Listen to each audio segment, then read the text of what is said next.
সুখের সময়ও যেমন, দুঃখের সময়ও তেমন। যেমন দান সদকা একটা আমলের কথাই যদি গণ্য করেন, আল্লাহ তাআলা এর ব্যাপারেও বলেন, আল্লাযীনা ইউনফিকুনা ফিস সাররাই ওয়াদ দাররা। আল্লাহ তাআলা খাঁটি বান্দাদের গুণ আলোচনা করেন, যারা সুখের সময়ে, সচ্ছলতার সময়েও আল্লাহর পথে খরচ করে, আবার যখন তার ক্রাইসিস যাচ্ছে, অর্থনৈতিক দুরবস্থায় পড়েছে, তখন আল্লাহর পথে খরচ করে। হ্যাঁ, উভয় অবস্থায় পরিমাণ হয়তো সমান হবে না, কিন্তু আল্লাহ তাআলা খালি পরিমাণ দেখেন না, আল্লাহ তো দিল দেখেন। ইন্নাল্লাহা লা ইয়ানজুরু ইলা সুওয়ারিকুম ওয়ালা ইলা আজসামিকুম ওয়ালাকিন ইয়ানজুরু ইলা কুলুবিকুম ওয়া আমালিকুম। আল্লাহ রূপ দেখেন না, আল্লাহ বডি দেখেন না, আল্লাহ দিল দেখেন, আল্লাহ আমল দেখেন। আওয়াজ টানছে, টানাটানি অফ করে দেন।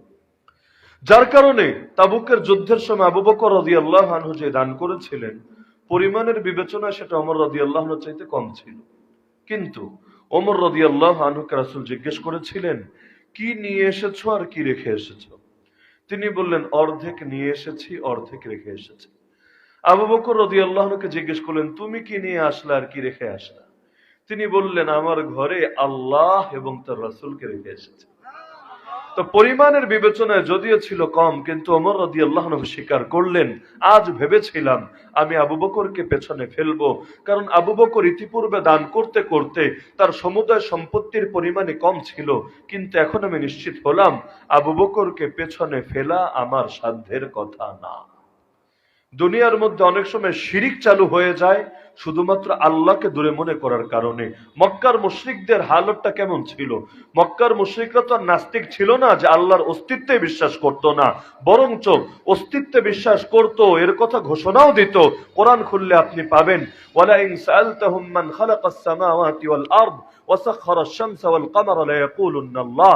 আল্লাহ তাআলা বলছেন, হে রাসূল, আপনি যদি মুশরিকদেরকেও জিজ্ঞেস করেন আসমান জমিন কে সৃষ্টি করেছেন, চাঁদ সূর্য কে চালান, মুশরিক হতে পারে, কিন্তু জবাব দিবে লায়াকুলুন্না আল্লাহ, আল্লাহই সৃষ্টি করেছেন, আল্লাহই পরিচালনা করেন। তা আল্লাহকে যদি সৃষ্টিকর্তা মানেই, আল্লাহকে যদি পরিচালক মানেই, তাহলে তাওহীদবাদী না হয়ে মুশরিক হলো কেন? এর জবাব কোরআনে আছে।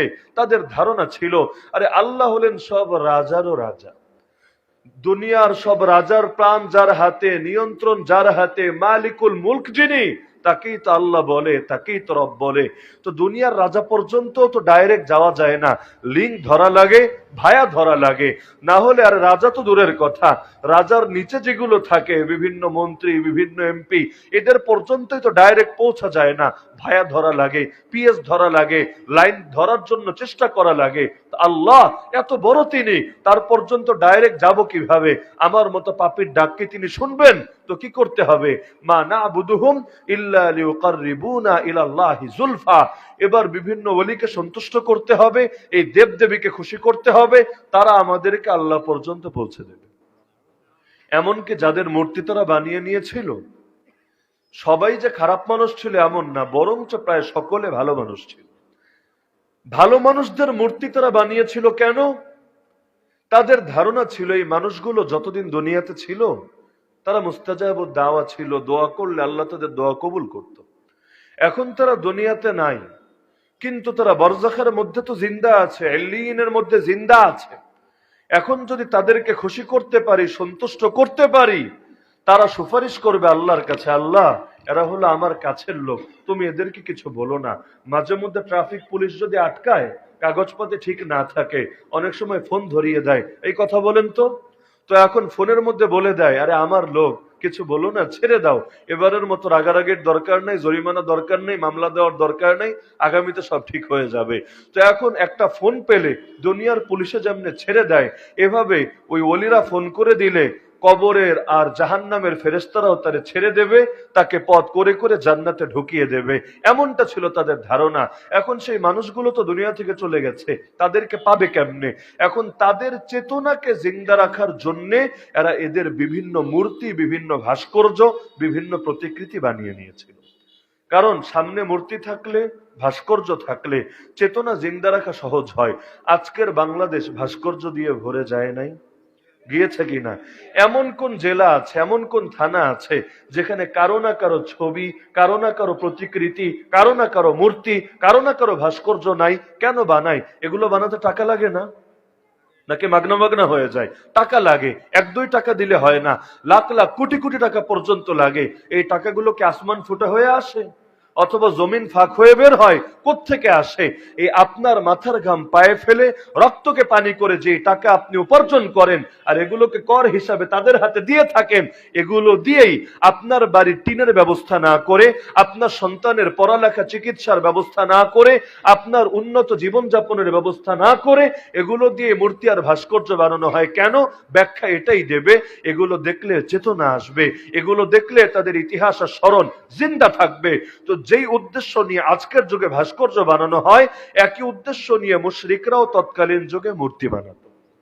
তবে এখনের উদ্দেশ্য হলো দুনিয়াবি, আর তাদের উদ্দেশ্য ছিল আখিরাতকে কেন্দ্র করে। এখন এটা করে দুনিয়ার চেতনার জন্য, আর তারা মূর্তি বানাতো আখিরাতের চেতনাকে জিন্দা রাখার জন্য। আমি একাধিক মানুষকে দেখেছি যারা তাদের ঘরে, যেমন আটরশির একাধিক মুরিদকে আমি দেখেছি, ঘরের মধ্যে আটরশির পীরের ছবি টানিয়ে রাখে, মূর্তি না, একেবারে ছবি প্রিন্ট করে ঘরের মধ্যে টানিয়ে রাখে। কেউ যদি এটা নিয়ে কোনো কটু মন্তব্য করে অথবা ছবিটা সরানোর জন্য তাকে কিছু সুপারিশও করে, এত বেশি উত্তেজিত হয়ে যায় যেন তার কাটা ঘায়ে কেউ নুনের ছিটা দিয়ে দিয়েছে। এত বেশি উত্তেজিত কেন হয়? কারণ তার ধারণা আমার ঘরের মধ্যে এই ছবি থাকলে অলির ছবির বরকতে আমার ঘরটাও বরকতময় হয়ে যাবে, তাকে দেখলে আমার ইবাদতের মধ্যে আলাদা শক্তি, আলাদা স্পৃহা পাওয়া যাবে। এমনকি তার চেহারা মোবারক দেখে গান গাইলে আর গাঁজা খাইলে, সিদ্ধি পাতা খাইলে, এগুলো খেলেও কোনো সমস্যা হবে না, বরং এর দ্বারাও তপস্যা সাধনা পূর্ণতা পাবে। তো এখন এই যুগে ছবি দেখে যেটা করে, ওই যুগে মূর্তি দেখে এটা করত, কিন্তু মূল কারণ কিন্তু এটাই ছিল, আল্লাহকে বড় দূরের মনে করত, যে আল্লাহরে আমি ডাইরেক্ট ডাকলে হবে না, আল্লাহকে ডাইরেক্ট সেজদা দিলে হবে না, আমি সেজদা দেব দেবতার পায়ে, মূর্তির পায়ে, এর দ্বারা সন্তুষ্ট হবে যার মূর্তি এটা সেই ওলি, এবং তিনি যেহেতু আল্লাহর কাছের লোক, তিনি আল্লাহরে ফোন দিবেন, সুপারিশ করবেন, মেসেজ দিবেন, ইমেইল পাঠাবেন, আল্লাহ তাআলা আমার উপর রাজি হবেন, আল্লাহ আমার উপর খুশি হবেন। না হলে যে ওলিরা গোটা জিন্দেগি কোরবান করেন মানুষকে তাওহীদ শেখানোর জন্য, ঈমান কায়েমের জন্য, তাদের কবরকে আর মাজারকে যখন বানিয়ে ফেলা হয় শিরিকের আখড়া, বেদাতের আখড়া, গোমরাহির আখড়া, তখন এটা ওলিদের শানেও বড় অবমাননা ছাড়া আর কি হতে পারে। যেমন শাহজালাল মুজাররদ ইয়ামানি নওয়ারাল্লাহু মারকাদা, সে ইয়ামান দেশ থেকে এই সিলেটের ভূমিতে চলে আসলেন কেন? ঈমান প্রতিষ্ঠার জন্য না কুফর প্রতিষ্ঠার জন্য? তাওহীদ কায়েমের জন্য না শিরিক কায়েমের জন্য? তিনি মানুষকে কি তার ইবাদত করতে বলেছেন না আল্লাহর ইবাদত করতে বলেছেন? সারা জীবন তো এটাই শিখিয়ে গেছেন, ইয়াকা না'বুদু ওয়া ইয়াকা নাস্তাঈন। আরে দুনিয়ার মানুষ, ইবাদত করো একমাত্র আল্লাহর, সাহায্যটা একমাত্র আল্লাহর কাছে। তো সারা জীবন মানুষকে শেখালেন তোমার কপাল নত করো আল্লাহর সামনে, হাত দুটো উঠাও আল্লাহর সামনে। এখন মানুষ গিয়ে যদি তারই সেজদা দিতে শুরু করে, তার কাছেই হাত পাততে শুরু করে, তাহলে এটা তার শানও অবমাননা ছাড়া আর কি হতে পারে? তো মানুষ যখন আল্লাহকে দূরে মনে করে, তখন আল্লাহর সঙ্গে তার সম্পর্কের মধ্যে ফাটল আর চিট ধরতে থাকে। দোয়াকে বলা হয় ইবাদতের মগজ। কেন? কারণ বান্দা যখন দোয়া করে তখন সে আল্লাহকে বড় কাছের মনে করে, আল্লাহকে বড় নিকটের, বড় আপন মনে করে। আর দোয়া মুখুল ইবাদা, আর দোয়া হুয়াল ইবাদা, দোয়াই হলো ইবাদত, দোয়াই হলো ইবাদতের মগজ। আরে আপনি সারা জীবন বসে যত দোয়া করবেন, একটা দোয়া যদি নগদে কবুল না হয়, একটার ফলাফল যদি জমিনের বুকে না দেখেন, তারপরও এই দোয়ার বিনিময়ে যে সওয়াব দেখবেন কিয়ামতের ময়দানে, সেটা দেখেই অন্তর জুড়িয়ে যাবে, সেটা দেখেই কলিজা ঠান্ডা হয়ে যাবে। কারণ দোয়া একমাত্র সেই করে যে আল্লাহকে বড় আপন মনে করে, যে দূরের মনে করে সে করে না। আমি আমার মায়ের কাছে বায়না ঠিকই করি, আপনার মায়ের কাছে বায়না তো করি না। কেন? আমার মাকে আমি আপন ভাবি, আপনার মাকে একজন নারী তো ভাবি, একজন মহিলা তো ভাবি, কিন্তু এতটা আপন, এতটা কাছের আমি ভাবি না। যে যাকে যত কাছের ভাবে সে তার কাছেই তত বেশি আবদার করে। ছোট বাচ্চাও বাপের কাছে আবদার করে, আর বড় ছেলেও বাপের কাছে আবদার করে, কিন্তু ছোট বাচ্চা কিন্তু বেশিই করে, কারণ সে নিজেকে বাপের প্রতি মুখাপেক্ষী মনে করে। করে, সে জানে আমি বাপরে না বললে আরে বলবো কার কাছে, কে আমার চাহিদা পূরণ করবে। কিন্তু বড় ছেলেটা জানে বাপকে বলা ছাড়াও চাহিদা পূরণ করার অনেক বন্দোবস্ত, অনেক ব্যবস্থা আমার আছে। আমার চাকরি আছে, আমার ব্যবসা আছে, আমার ঋণ নেওয়ার ব্যবস্থা আছে, আমার বন্ধু বান্ধব আছে, বিভিন্ন মাধ্যমে আমি চাইলে আমার চাহিদা পূরণ করতে পারবো। এখন মাঝে মধ্যে চায়, মাঝে মধ্যে চায় না। কিন্তু ছোট বাচ্চা, সে বাপ ছাড়া কিছু বোঝেই না, একটা টাকার জন্য কান্নাকাটি করে, একটা চকলেটের জন্য কখনো চোখ থেকে পর্যন্ত পানি ফেলে, কারণ সে নিজেকে বাপের প্রতি মুখাপেক্ষী মনে করে। এখন ছোট বাচ্চা যদি বাপের কাছে চায়, বাপ রাগ করে না, বরঞ্চ একবারও যদি না চায়, এতে বাপের ভেতরে প্রশ্ন জাগবে, কি ব্যাপার, আমার কাছে চায় না কেন? তবে কি সে আমাকে পরপর ভাবে? কিন্তু যদি চায়, দিতে পারুক আর না পারুক, অন্তত এটা বুঝবে, আরে না, সন্তান আমার প্রতি ভরসা রাখে, আস্থা রাখে, আমাকেই কাছের মনে করে। এরপর যদি সন্তানের হাতে তার চাহিদার বস্তু তুলে দিতে পারে, এতে সন্তানের মুখে যে হাসি ফোটে, এই হাসি দেখে তার দিলে আর কলিজায় যে আরাম লাগে, দুনিয়ার কোটি টাকা পেলেও আরাম লাগে না। এ কারণে আল্লাহ তাআলা কোরআনে বলেন, উদউনি আস্তাজিব লাকুম, বান্দা আমার কাছে দোয়া কর, আমি তোর দোয়ায় সাড়া দেব। ইন্নাল্লাযীনা ইস্তাকবিরুনা আন ইবাদাতি, এই দোয়ার ইবাদত থেকে যারা মুখ ফিরিয়ে নেবে, এ ব্যাপারে অহংকার দেখিয়ে যারা আমার কাছে দোয়া করা থেকে বিরত থাকবে, সায়াদখুলুনা জাহান্নামা দাখিরিন, তারা লাঞ্ছিত হয়ে শীঘ্রই জাহান্নামে প্রবেশ করবে। কারণ আল্লাহর কাছে দোয়া করে না সে, যে নিজেকে আল্লাহর থেকে অমুখাপেক্ষী মনে করে, অথচ আল্লাহর থেকে কেউ কখনোই অমুখাপেক্ষী হতে পারে না, হওয়ার সুযোগ থাকে না। দরকার তো এটা। আমার সন্তান অসুস্থ, ডক্টরের কাছে নিয়ে যাব, ভালো কথা, কিন্তু আগে তো বলবো আল্লাহকে। যদি উপর থেকে কবুল হয় তবেই না নিচে বাস্তবায়ন হবে। উপর থেকে কবুল যদি না হয়, নিচে কিভাবে বাস্তবায়ন হবে? বরুণার হযরত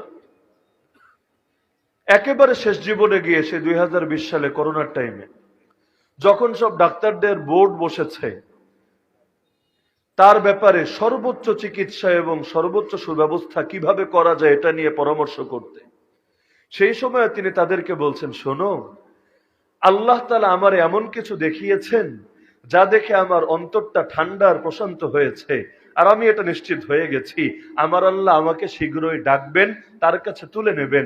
সুতরাং যতই চেষ্টা করো, তোমাদের কলমের ডগায় সেই ওষুধের নামগুলো, সেই ট্রিটমেন্টগুলো আসবে না যেগুলো আমাকে সুস্থ করবে, কারণ আমার আল্লাহ আমাকে ডাকবেন, ডেকে নেবেন শীঘ্রই তার কাছে। এরপর তিনি বললেন যে তোমাদের এত পেরেশান হওয়ার দরকার নেই, যদি আমার হায়াত থাকে আল্লাহ তোমাদের কলমের ডগায় সঠিক ট্রিটমেন্ট আর ওষুধের নামগুলো লিখে দেবেন। আর যদি আমার হায়াত বাকি না থাকে, যত বোর্ড বসাও লাভ নাই, যত চেষ্টা করো লাভ নাই, কেউই আমার পারফেক্ট ওষুধ, পারফেক্ট ট্রিটমেন্ট কখনোই লিখতে পারবা না। তো মূল বিষয় তো এটাই, যে আগে তো ফয়সালা করাতে হয় আল্লাহর কাছে, তারপর না আসবাব হিসাবে গ্রহণ করতে হয় এই দুনিয়াকে। ওয়ামান ইয়াতাওয়াক্কাল আলাল্লাহি ফাহুয়া হাসবু, যে ব্যক্তি আল্লাহর উপর ভরসা করে আল্লাহই যথেষ্ট হয়ে যান তার জন্য। ওয়ামান ইয়াত্তাকিল্লাহা ইয়াজআল লাহু মাখরাজা ওয়া ইয়ারযুকহু মিন হাইসু লা ইয়াহতাসিব, যে ব্যক্তি আল্লাহকে ভয় করে নিষিদ্ধ কাজ থেকে বেঁচে থাকে, আল্লাহ তাআলা নিজে তার বিপদ থেকে মুক্তির পথ খুলে দেন, আর এমন জায়গা থেকে তার রিজিকের ব্যবস্থা করেন যা তার কল্পনায় আসে না। আজকের যুগে দুনিয়ার মাজলুম মুজাহিদদের হালত দেখেন, দুনিয়ার উপর তাদের ভরসা করার সুযোগ নাই, নিজেদের জনবল, নিজেদের অস্ত্রবল, কোনো কিছুর উপর ভরসা করার সুযোগ নাই। কারণ কোথায় সুপার পাওয়ার কাফেররা, আর কোথায় দুর্বল দুর্বল এই মাজলুম মুজাহিদরা, কিন্তু ভরসা করে একমাত্র আল্লাহর উপর। আল্লাহ তাআলা তাদের ভরসাকে ঠকান না, আল্লাহ তাআলা তাদের আস্থাকে নষ্ট করেন না। একের পর এক সুপার পাওয়ারের কোমর ভেঙে যাচ্ছে এই মাজলুম মুজাহিদদের সঙ্গে লাগতে এসে। আরে ওরা একদল আরেক দলকে দমাতে চেয়েও পারছে না কিছু করতে, কিন্তু সোভিয়েত ইউনিয়ন এক সুপার পাওয়ার ছিল, আফগানিস্তানের এই দুর্বল দুর্বল মানুষদেরকে মারতে আসলো, রক্তাক্ত করতে আসলো। আল্লাহর কি কুদরত, নয়টা বছর চেষ্টা করলো, কিন্তু আফগানিস্তানকে তো হজম করতে পারলো না। উল্টো সোভিয়েত ইউনিয়ন নামটাই পৃথিবীর মানচিত্র থেকে হারিয়ে গেল। আমেরিকা 19টা বছর পর্যন্ত ন্যাটোকে সাথে নিয়ে, গোটা পশ্চিমা জোটকে সাথে নিয়ে ইসলাম আর মুসলিম উম্মাহ, ইসলামী শাসনের নাম নিশানা দুনিয়া থেকে নিশ্চিহ্ন করার চেষ্টা করলো। করলো। এমনকি মাদারিসে কওমিয়ার এই গর্ব, এই মর্দে মুজাহিদদেরকে, ওলামাদেরকে, তালাবাদেরকে দমন করার জন্য সর্বাত্মক প্রচেষ্টা চালালো। কিন্তু 19টা বছর পর আমেরিকার এমন হালত হলো, এখন আমেরিকার অর্থনৈতিক মেরুদণ্ড ভেঙে যায় অবস্থা, রাজনৈতিক অস্থিরতা তৈরি হয়ে গেছে, শীঘ্রই সুপার পাওয়ারের মর্যাদাও হারিয়ে ফেলবে, এমন একটা পর্যায়ে গিয়ে উপনীত হয়েছে। সর্বশেষ ইসরায়েল লাগতে গেল দুর্বল মুসলমানদের সঙ্গে। আল্লাহ তাআলা এদেরকে এমন নাকারি চুবানি খাওয়াচ্ছেন। মাত্র 2টা মাস গেল, এখনই গোটা দুনিয়া বুঝে ফেলেছে ইসরায়েলের নামে এতকাল যা শুনেছি এগুলো সব ভাওতাবাজি আর প্রোপাগান্ডা ছাড়া কিছু না। আল্লাহর শক্তির সামনে ওদের শক্তি কোনো দামই রাখে না। এটার নামই তো ভরসা, এটার নামই তো কারামাত। কারামাতুল আউলিয়াই হাক্কুন, আল্লাহর ওলিদের কারামত ওলি আলেমদের মধ্যেও হয়, ওলি ইবাদতকারী বুজুর্গদের মধ্যেও হয়, ওলি মুজাহিদদের মধ্যেও হয়। আল্লাহর জন্য যারা নিজের জান মালকে ওয়াকফ করে দেয় তাদের চাইতে বড় ওলি কে হতে পারে? যারা দুনিয়ায় কোনো মূল্য পাওয়ার আশাও রাখে না, তারা সেলিব্রিটি হবে না, পাবলিক ফিগার হবে না, এমনকি তাদের নামটাও হয়তো কেউ কোনোদিন জানবে না, কিন্তু আল্লাহ তাআলার জন্য নিজের জান আর মালকে কোরবান করে দিচ্ছে। আল্লাহ তাআলা ক্ষুদ্র ক্ষুদ্র মানুষদের হাতে এমন বিজয় এনে দিচ্ছে যেমনটা বদরে এনে দিয়েছিল। আজকের যুগের এই দৃশ্যগুলো মুসলমানদেরকে বদরের সেই স্মৃতি স্মরণ করিয়ে দেয়। আল্লাহ রাসূল বলেন, লাউ আন্নাকুম তাওয়াক্কালুনা আলাল্লাহি হাক্কা তাওয়াক্কুলি, আল্লাহর উপর যদি ভরসা করতে পারতা যেমন ভরসা করা উচিত, লা রাযাকাকুম কামা ইয়ারযুকুত তায়র, আল্লাহ তোমাদেরকে ঠিক সেভাবে রিজিক দিতেন যেভাবে পাখিদেরকে রিজিক দেন। তাগদু খিমাসা ওয়া তারুহু বিতানা, সকালে বের হয় খালি পেটে কিন্তু সন্ধ্যাবেলা খালি পেটে ফেরে না, প্রতিদিনই ফিরে আসে ভরা পেটে। আরে যেই আল্লাহ দুনিয়ার হাজার হাজার মাখলুককে খাওয়াতে পারেন সম্পূর্ণ গায়বী মাধ্যমে, আমার আপনার পেটই আর কতটুকু, যেই পেটটাকে আল্লাহ চালাতে পারবেন না তার গায়বী মদদে, বরঞ্চ বাস্তবতা আনা ইনদা যান্নি আবদি বি ওয়া আনা মাহু ইযা যাকারানি। সই হাদিসে কুদসি আল্লাহ বলেন, বান্দা আমার ব্যাপারে যেমন ধারণা রাখবে আমি আল্লাহ তার সঙ্গে তেমন আচরণই করব, আমার ব্যাপারে তার ধারণার নিকটবর্তী আমি তার সঙ্গে আচরণ করব। তা আল্লাহর যারা দূরে ভাবে তাদের সঙ্গে আল্লাহর আচরণ একরকম হয়, আল্লাহকে যারা কাছে ভাবে তাদের সঙ্গে আল্লাহর আচরণ অন্যরকমই হয়। আমার নবীর গর্দানে এক মুশরিক তরবারি ধরলো, সাহাবীরা দূর দূরান্তে ছড়িয়ে আছেন, এক একজন এক এক গাছের ছায়ায় বিশ্রাম নিচ্ছেন। আল্লাহ নবী একটা বাবলা গাছের ছায়ায় বিশ্রাম নিচ্ছিলেন। তরবারিটা বিশ্রাম নেওয়ার আগে বাবলা গাছের ডালের সঙ্গে ঝুলিয়ে রেখেছিলেন। মুশরিক পেছন থেকে নজরদারি করতে করতে এসে যখন দেখলো নবী ঘুমিয়ে গেছে, এই সুযোগটাকেই কাজে লাগালো।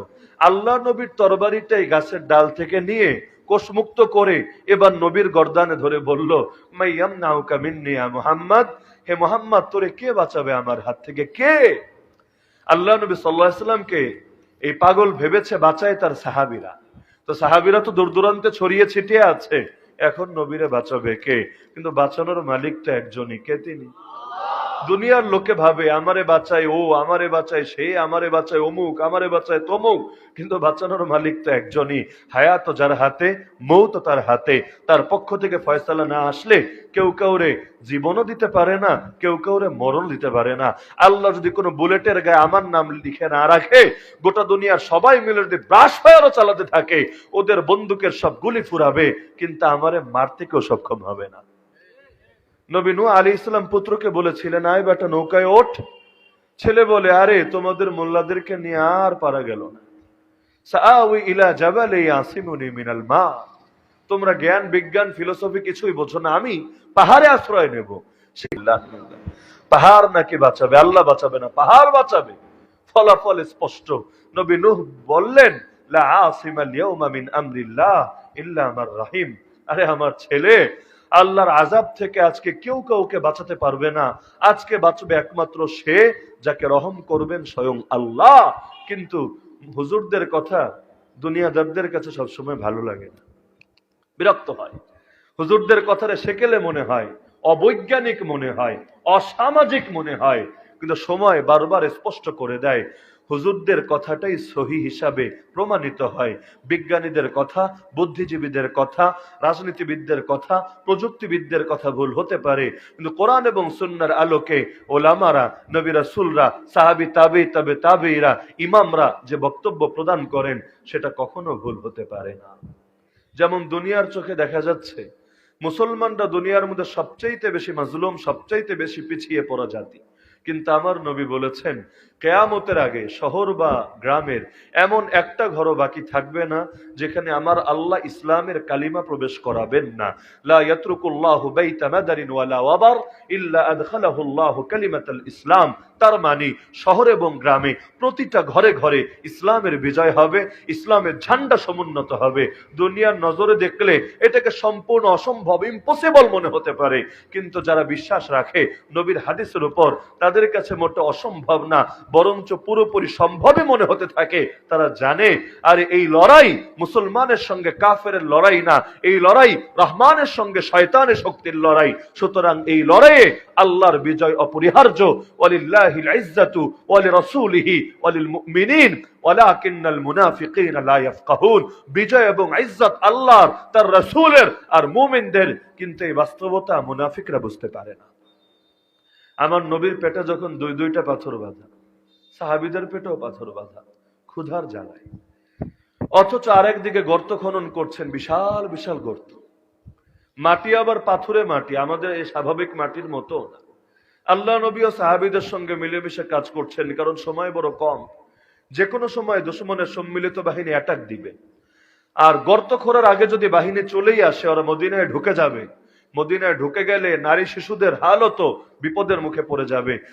মদিনাকে টিকিয়ে রাখা, এটাকে রাষ্ট্রটাকে টিকিয়ে রাখাটাই চ্যালেঞ্জিং ব্যাপার হয়ে দাঁড়াবে। তো সময় কম, কাজ বেশি, খাবার দাবারের ব্যবস্থা করার টাইম নাই, পেটে পাথর বেঁধে বেঁধে এই কাজ চালিয়ে যাচ্ছেন। তা আল্লাহ নবী কুড়াল দিয়ে আঘাত করলেন একটা পাথরের উপরে, সেই পাথর থেকে নূর বেরিয়ে এলো। আল্লাহ নবী বলেন, দুনিয়ার অমুক সুপার পাওয়ারের প্রাসাদগুলো আমার সামনে নূরের ভেতরে আলোকিত করে তুলে ধরা হয়েছে। মুনাফিকরা হাসাহাসি শুরু করে দিল, আরে বলে কি? কারণ নবী বললেন, আল্লাহ তাআলা আমার উম্মতের রাজত্ব শীঘ্রই এই পর্যন্ত পৌঁছে দেবে। অন্য হাদিসে নবী বলেন, ইন্নাল্লাহা যাওয়ালিয়াল আরদ ফারাআইতু মাশারিকাহা ওয়া মাগারিবাহা ওয়া ইন্না মুলকা উম্মতি সায়াবলুগু মা যুয়ালি মিনহা। আল্লাহ গোটা দুনিয়াটাকে সংকুচিত করে আমার নজরের সামনে এনে হাজির করেছেন। পৃথিবীর পূর্ব থেকে পশ্চিম, মানে বাংলাদেশই হোক আর আমেরিকাই হোক, পৃথিবীর পূর্ব থেকে পশ্চিম গোটা জমিনটা আমি নিজের চোখে দেখেছি। আর আল্লাহ যতটুকু আমার সামনে তুলে ধরেছেন, পুরোটার মধ্যেই আমার উম্মতের রাজত্ব শীঘ্রই পৌঁছে যাবে। এটা এমনই এক স্বীকৃত বাস্তবতা ছিল, শুধু কোরআন না, আগেকার কিতাবগুলো যারা পড়েছে তারাও জানতো। সহিহ বুখারীর প্রথম অধ্যায় খুললে লম্বা হাদিস পাবেন। সম্রাট হেরাক্লিয়াস, রোম সম্রাট, রোমের বাদশাহ, তৎকালীন যুগের এক সুপার পাওয়ার, বর্তমান ইউরোপ তৎকালীন রোম, সহজে বুঝতে চাইলে। তো সেই ইউরোপের তৎকালীন বাদশাহ সে পর্যন্ত আল্লাহ নবীর ব্যাপারে আবু সুফিয়ানের থেকে প্রশ্নোত্তর করে যখন তার বাস্তব অবস্থা জানলো, তখন বলল, আবু সুফিয়ান, তুমি যা কিছু বললা, তোমার কথাগুলো যদি সত্য হয়, তাহলে এই নবী শীঘ্রই আমি আমার পা রেখেছি যেই মাটিতে, এই মাটিরও মালিক হয়ে যাবে। কারণ দুনিয়ার সকলে জানতো ইসলাম হলো এমন এক ধর্ম যার হেফাজতকারী আল্লাহ নিজে, আর আল্লাহ যার হেফাজতকারী হয়ে যায়, তাকে দমিয়ে রাখার শক্তি পৃথিবীর কারো থাকে না। তা আমার রাসূল সাল্লাল্লাহু আলাইহি ওয়াসাল্লাম যখন এই ভবিষ্যৎবাণী করলেন, মুনাফিকরা হাসতে শুরু করলো। পেটে খাবার নাই, পরনে কাপড় নাই, বসে বসে দুনিয়ার সুপার পাওয়ার দেশগুলো বিজয়ের স্বপ্ন দেখে। কিন্তু আমার আল্লাহ দেখিয়ে দিয়েছেন, নবীর ভবিষ্যৎবাণী সত্য, মুনাফিকদের ধারণা মিথ্যা। তো বলছিলাম, নবীর গর্দানে তরবারি ধরে যখন বলল, কিরে মুহাম্মদ, তোরে কে বাঁচাবে আমার হাত থেকে? নবী কোনো সাহাবীকেও ডাকলেন না, নবী সুরও নরম করলেন না। কারণ বিপদে পড়লে দুনিয়াদারদের সুর নরম হতে পারে, আল্লাহওয়ালাদের সুর নরম হয় না। আল্লাহওয়ালারা যত বড় বিপদে পড়ে, উল্টো ঈমানি সুর তাদের আরো মজবুত হতে থাকে। আল্লাযীনা ক্বালা লাহুমুন নাস ইন্নান নাসা ক্বাদ জামাউ লাকুম ফাখশাউহুম ফাযাদাহুম ঈমানা। নবীর সাহাবীদের গুণ আল্লাহ কোরআনে বলছেন, লোকে যখন এসে তাদেরকে ভয় দেখায়, এই শোন, গোটা দুনিয়ার মানুষেরা তোদের বিরুদ্ধে নিজেদের দলবল, নিজেদের শক্তি, নিজেদের অস্ত্র শস্ত্র সব তো জমা করে ফেলেছে, তোরা এবার ওদেরকে ভয় কর। এ কথা শুনলে তাদের ঈমানের দরিয়ায় জোশ চলে আসে। তারা বলে, কার ভয় দেখাচ্ছিস, কার ভয় দেখাচ্ছিস আমাদেরকে? ওয়াকালু হাসবুনাল্লাহ হাসবুনাল্লাহু ওয়া নি'মাল ওয়াকিল। তারা বলে, আমাদের জন্য এক আল্লাহই যথেষ্ট, আল্লাহই সর্বোত্তম অভিভাবক, যার আছে আল্লাহ, তার দুনিয়ার আর কোনো কিছু লাগে না। তো নবী খালি একটা শব্দ বললেন, নবীরা তো জিজ্ঞেস করলো কে বাঁচাবে, নবী খালি একটা শব্দ বললেন। কি শব্দ? আল্লাহ। এক শব্দ শুনেই থরথর করে হাত কাঁপতে শুরু করলো, তরবারি ধরে রাখতে পারলো না, মাটিতে পড়ে গেল। এবার সেই তরবারি নিয়ে নবী উল্টো তার গর্দানে ধরে বললেন, কি রে মাইয়ামনাউকা মিন্নি, এখন তোরে কে বাঁচাবে আমার হাত থেকে? কিয়ামতের আগে আল্লাহর খলিফা মাহদী আসবেন, কনস্টান্টিনোপল জয় করবেন, কোনো যুদ্ধ লাগবে না, রক্তপাত লাগবে না, কোপাকুপি হানাহানি মারামারি কিচ্ছু লাগবে না, খালি গিয়ে তাকবীর দিবেন, মুজাহিদ বাহিনী নিয়ে যাবেন, গিয়ে লিল্লাহি তাকবীর আল্লাহু আকবার, এই এক তাকবীর যখন দেওয়া শুরু করবেন আল্লাহু আকবারের ধ্বনিতে, মুমিন মুজাহিদদের তাকবীরেই আল্লাহ এমন শক্তি সৃষ্টি করে দিবেন, তাকবীর শুনি ওদের কলিজাগুলো কাঁপতে শুরু করবে, একদল অস্ত্র শস্ত্র ছেড়ে ভাগবে আর একদল সারেন্ডার করবে, বিনা রক্তপাতে গোটা অঞ্চলটাই জয়ী হয়ে যাবে। তা আল্লাহ তাআলা কি আমাদের দূরে না কাছে? একটা বাচ্চা যখন জন্ম নেয় সবার আগে তার ডান কানে আর বাম কানে একজনের নামই পৌঁছে দেওয়া হয়, তার বাপের নাম না, তার মায়ের নাম না, শুরুই করা হয় আল্লাহু আকবার, আল্লাহ বড়। সূচনাই যখন হলো আল্লাহর বড়ত্ব দিয়ে, তো সেই মানুষটা দুনিয়ারে আবার কেমনে বড় মনে করতে পারে? তার কাছে টাকা বড় হবে কিভাবে, ক্ষমতাধররা বড় হবে কিভাবে, দুনিয়া বড় হবে কিভাবে? তার কাছে বড় তো থাকবে একজনই, কারণ যখন আবার মরবে নতুন করে না আজান দেওয়া হবে না ইকামত দেওয়া হবে, আজানও শেষ, ইকামতও শেষ। ইকামত শেষ হওয়ার পর ইমাম সাহেব আল্লাহু আকবার বলতে যতটুকু টাইম লাগে গোটা জীবনটা হলো এতটুকু টাইম, কারণ দুনিয়া চলাকালে দুনিয়াটারে বড় লম্বা মনে হয়, আখিরাতে গেলে মনে হবে এটা তো এক মুহূর্তের স্বপ্ন ছাড়া কিছু না। আরে আমাদের অতীত যখন রানিং ছিল সেগুলোরও মনে হচ্ছিল কি রে দিন যায় না কেন, কবে বড় হব, কবে নিজের পায়ে দাঁড়াবো, আর কতকাল মানুষের কথা শুনে শুনে থাকবো। কিন্তু এখন মনে হয় আরে ওই দিন না বাচ্চা ছিলাম, ওই দিন না মায়ের কোলে চড়তাম, ওই দিন না বাপের কাঁধে চড়ে চড়ে আমি সমাজের মধ্যে ঘুরে বেড়াতাম, দেখতে দেখতে কিভাবে নিজেই বাবা না দাদা হয়ে গেলাম, কোন দিকে দিন চলে গেল টেরই পাওয়া যায় না। এক একটা বছর, আরে ওই দিন মনে হয় তারাবির নামাজ পড়লাম, আর এক তারাবি আসতে যাচ্ছে সামনে, দেখতে দেখতে কিভাবে দিনগুলো চলে যায়। তো যখন যায়, যখন চলতে থাকে তখন বড় মনে হয়, কিন্তু যখন অতীত হয় তখন একেবারেই ছোট মনে হয়। আখিরাতে গেলে টের পাবেন যে বাস্তবেই ইকামত দেওয়ার পরে আল্লাহু আকবার বলার আগে মাঝখানের যে টাইম আপনার জীবন থেকে মরণ এর চাইতে অনেক কম টাইম। তা আমার আল্লাহ সেই সময় আমার ডাক শুনেছেন যখন আমি আল্লাহরে ডাকতেও পারতাম। দেখেন আল্লাহর ব্যাপারে কত খারাপ ধারণা আমরা করি। 80 বছরের কাট্টা কাফেরও যদি আল্লাহরে ডাক দেয় আল্লাহ, আর ডাকতে দেরি হয়, আমার আল্লাহর জবাব দিতে দেরি হয় না। আমি আপনি নামাজে দাঁড়িয়ে যখন সূরা ফাতিহা পড়ি, সই হাদিস নবী জানিয়েছেন, আমি আপনি একটা আয়াত পড়ি, দ্বিতীয় আয়াতে যাওয়ার আগেই সেই আয়াতের জবাব আল্লাহ দিয়ে দেন। আমি আপনি বলি আলহামদুলিল্লাহ রাব্বিল আলামিন, প্রশংসা আল্লাহ যিনি সমস্ত জাহানের সমস্ত জগতের রব। সঙ্গে সঙ্গে আল্লাহ বলে দেন হামিদানি আব্দি, আরে দেখো দেখো আমার বান্দা আমার প্রশংসা করেছে। আমি বলি আর রহমানির রহিম, আরে চেনো আমার আল্লাহকে, আমার আল্লাহ পরম করুণাময়, আমার আল্লাহ চির দয়ালু। তৃতীয় আয়াতে যাওয়ার আগে আল্লাহ জবাব দিয়ে দেন আসনা আলাইয়া আবদি, আরে আমার বান্দা আমার গুণকীর্তন করেছে। আমি তৃতীয় আয়াতে যাই মালিক ইয়াউমিদ্দিন, আরে চেনো আমার আল্লাহকে, আমার আল্লাহ বিচার দিবসের মালিক, বিচার দিবসের বাদশাহ, বিচার দিবসের অধিকারী। তখন আল্লাহ পরের আয়াতে যাওয়ার আগে জবাব দেন মাজ্জাদানি আব্দি, আরে দেখো না আমার বান্দা আমার গৌরব বর্ণনা করছে। আমি চতুর্থ আয়াত শুরু করি ইয়াকা না'বুদু ওয়া ইয়াকা নাস্তাঈন, ইবাদত করি একমাত্র তোমার, সাহায্য চাই একমাত্র তোমার কাছে। পরের আয়াতে যাওয়ার